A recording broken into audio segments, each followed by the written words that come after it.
It's Christmas, and for the holiday edition, I decided to do something quite different. I came out to ask me anything that's on your mind, and I'd be glad to share. Up next on the holiday edition of Stratoderic, welcome.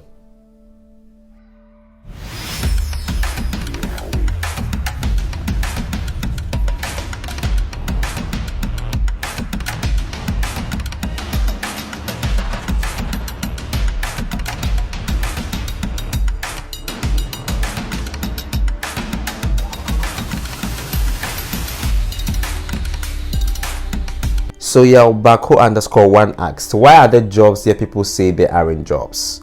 Lack of skill set or lack of awareness? I believe that it's lack of skill set. Everybody knows that there are no jobs. Everybody knows that we need to create jobs, but not everybody is equipped enough to be able to create the jobs that we need to be created. Secondly, he asked, should entrepreneurs go back to school? Yes, I believe so. And maybe it's very situational. I think if you think there's a gap, there's a knowledge gap, in what you currently know and what you need to know, then there's a need for you to go back to school. It's not a crime. I mean, he meant formal education, and I agree. Yes, it's not a crime to go back to school. And on Facebook, I have here Shamima Mutala asking, I don't know how to start and who to seek help from. How do I overcome the feelings of everybody is doing some? Shamima, how to start is just by starting. And sometimes you need to press the start button. But I understand the situation. Sometimes you are in a dilemma. Which strategy must I use to enter the market? I think when you've got to that point, then possibly you either haven't put together your business plan or you don't have a consultant. And I advise you speak to one. I mean, that's why some of us consultants are there to guide you on your entry, your business starting point, and all of those important things regarding your business. And how do you overcome the feelings of everybody's doing the same? Well, we are in an era of innovation. Almost everything has been done before. It's just being innovated, and you are unique. If you believe in that, then you know what you are putting to the table is very different. So you should not hesitate or feel because everybody else is doing it, you feel it's not something worth doing. Add your touch to it, and it could change the world for good. Back on Instagram, we have here Gladson asking, what do you think about e-commerce on the West African or African market? On a scale of 1 to 10, where would you rate us? I would rate us on a scale of 6/10. I think we've done some good progress. We made some good progress, but there's still more to do. I know majorly this is directly proportional to the consumer behavior of Africans when it comes to the online space, but it will get better. Let's go back on Facebook. I have Makafi Ahiagba asking, what should I do? I started a business and the market is not selling. I believe he meant there are low sales. Now, each time you get to this point where there are low sales coming in for your product or service, then you need to ask the questions. Why are we getting low sales? Are there new competitors that we don't know about? Is something happening in the industry? What is the market analysis currently, and what is the projection for the future? Is it a problem with our pricing?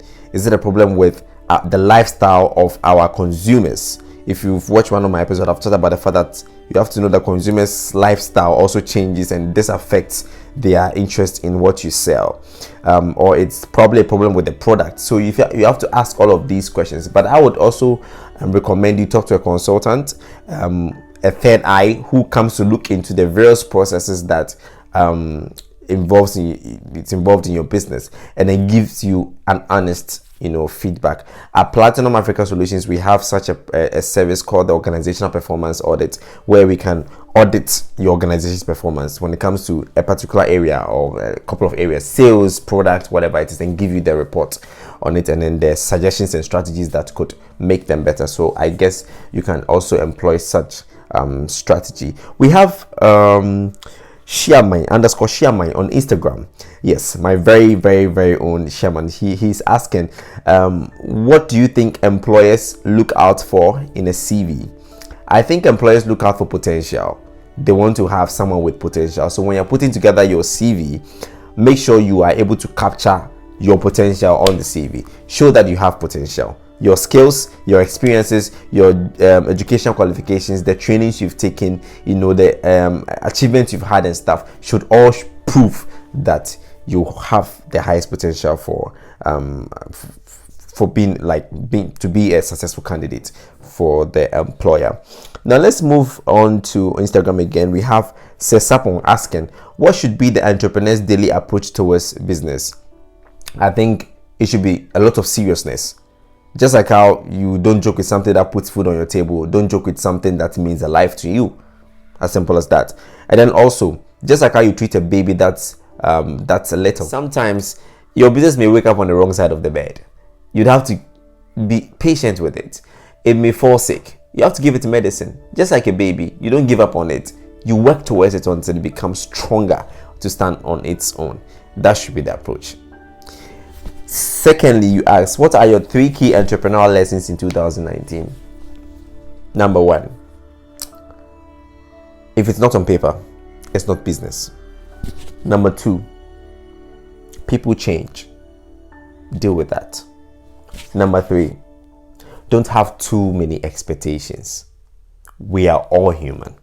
Businesses are humans, literally, because they are being run by humans. So there we have it on today's edition of Stratoderic. Thank you very much for being a part of it. I'm really grateful, and I wish us all a Merry Christmas and a Happy New Year in advance. Thank you so much to anybody that shares my video, that likes my channel, that says a good word about what I do on this channel. Thank you very much. I'm nothing without you, and I wish you the best of this season. Until I come your way again next week, a Stratoderic, where I hope you to start right, go right, and expand right. Take care.